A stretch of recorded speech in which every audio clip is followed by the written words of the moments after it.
Hi, my name is Monika Depeyrot. I'm the Senior Natural Language Engineer on the speech team.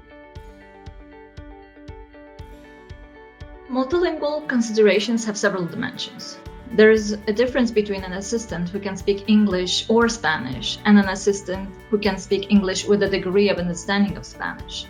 So in California, your English-speaking assistant needs to know non-English words like Vallejo, El Camino Real, jalapenos, or despacito. For multilingual assistants, I'd say it depends on the geographical location. It makes sense for an assistant to be deployed in North America to speak English, Spanish, and French. In Europe, Asia, and Africa, you probably need a larger palette. Especially with speech, users might not want to use the voice interface if the assistant does not speak their language. What is my market? Who are my customers? Where?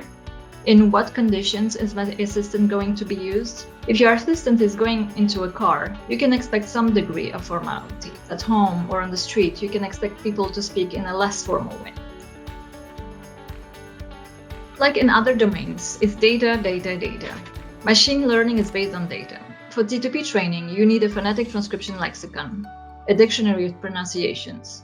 Establish what is crucial for the language you are working on. Is stress and syllable boundary information needed? What granularity of phonetic transcription do you need? Let the data speak for itself.